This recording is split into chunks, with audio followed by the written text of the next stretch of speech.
Hello friends, তো চলে আসলাম নতুন একটা ভিডিও নিয়ে। আর ভিডিওটা শুরু করলাম এই ট্রেন থেকে। এখানে দেখতে পাচ্ছ মনি, দিদি, আমি আর কুটি বাচ্চার দিকে খেলছে, আর মা এসেছে আমাদের ছাড়তে। আমরা যাচ্ছিলাম দিদির মাসি শাশুড়ির ছেলের বিয়েতে, এটার জন্য আমরা অনেক দিন ধরে অপেক্ষা করছিলাম। তো চলে এসেছিলাম সেই বাড়িতে। আর এদিকে কাকা বিয়ে সমস্ত কিছু এক জায়গায় গোছগাছ করছিল, আর এখানে তো কুটি বাচ্চার সাথে আমি খেলাধুলা করছিলাম। আমরা গিয়েছিলাম বিয়ের আগের দিন, আর যেহেতু পরের দিনই বিয়ে, তাই সবাই মিলে চলছিল বিয়ের গল্প, আর আমিও ওখানে বসেছিলাম। আর তারপরে শুরু হলো বিয়ের রিচুয়াল বিয়ের আগের দিনই। এখানে তো প্রথমেই বসে পড়ে বর, আর বরের কাকে করে নেয় বরণ। এদিকে আমি আর কুটি বাচ্চা দাঁড়িয়ে দেখছিলাম।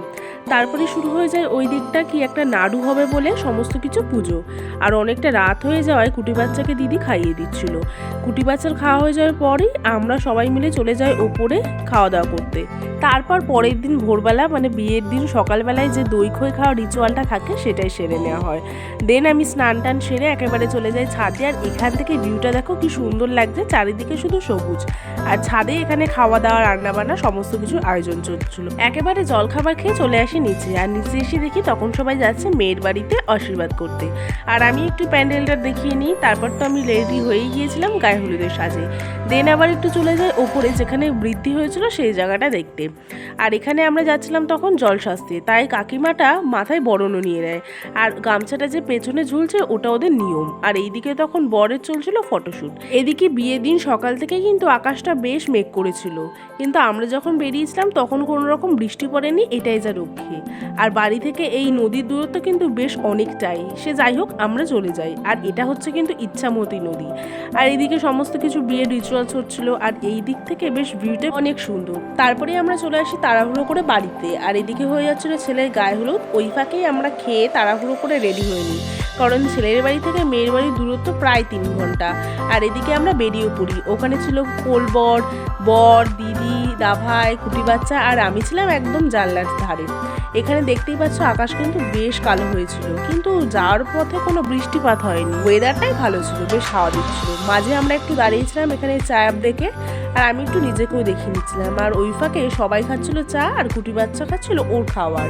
এখানে কিছুক্ষণ দাঁড়ানোর পর আমরা আবার বেরিয়ে পড়ি বিয়ে বাড়ির উদ্দেশ্যে। আর যাওয়া মাত্রই তো যে সমস্ত রিচুয়াল আছে বরকে নিয়ে, সেগুলো সবকিছুই সেরে ফেলা হয়। আর তারপরেই আমাদের হাতে ধরিয়ে দেওয়া হয় টিফিন। আর এই দিকখানে আমরা বসেছিলাম, আর ওই দিকটা হয়েছিল ছাদনাতলায়।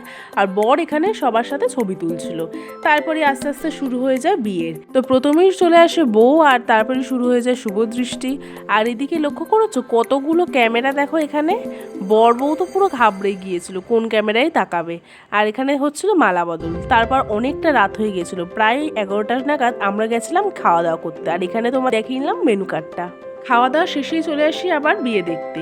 এখানে আমি আর দিদি বসেছিলাম। চোখ মুখ দেখেই তো বুঝতে পারছো কতটা টায়ার্ড। সে যাই হোক, বিয়েটা তো পুরোটা দেখতেই হবে।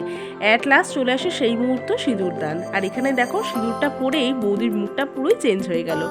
তারপর চলে যায় একদম পরের দিন দুপুরবেলায়, যখন নতুন বৌদি এই বাড়িতে আসছিল। আর আগের দিনে অনেক ভিডিও করা হয়নি, কারণ আমার ফোনে ছিল না চার্জ।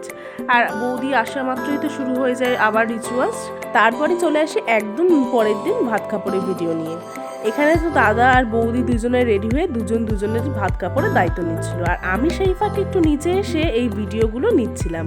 এখানে পুরো প্যান্ডেলটা, মানে বাড়ির সামনেটাই ডেকোরেশন করা হয়েছিল, যেখানে বউ বসবে, ওখানে স্টল, এখানে খাওয়া দাওয়ার প্যান্ডেল, আর সামনেও ওখানে স্টল বসবে। সেই সমস্তগুলো ঘুরে ঘুরে দেখাচ্ছিলাম। পর আবার ক্যামেরা অন করে সন্ধেবেলা রেডি হয়ে নিয়ে এখানে তো আমি কুটি বাচ্চাকে কোলে নিয়ে দাঁড়িয়েছিলাম, কারণ গোপাল ভাঁড় দুটোকে দেখে ভয় পাচ্ছিল।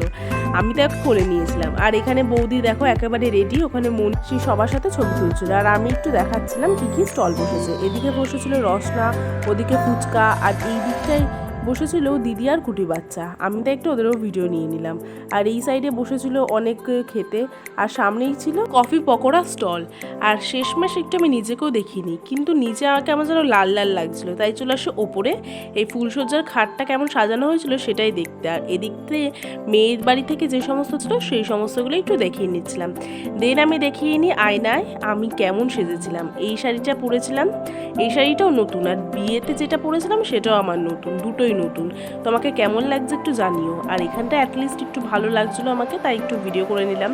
কিন্তু তারপর তেমন কোনো ভিডিওই করা হয়নি, একেবারে যে রাতে খেতে বসি তখন ভিডিও করি। তো মেনুতে ছিল চিকেন সাটে, স্যালাড, সস, ভাত, মাথা দিয়ে ডাল, আম কাতলা, মটন বিরিয়ানি, চিকেন চাপ, আম সন্দেশ, চাটনি, পাঁপড় ভাজা, ওদিকে ছিল রসমালাই, আর ছিল একটা আইসক্রিম, যেটা আমি তখনই খেয়ে নিয়েছিলাম।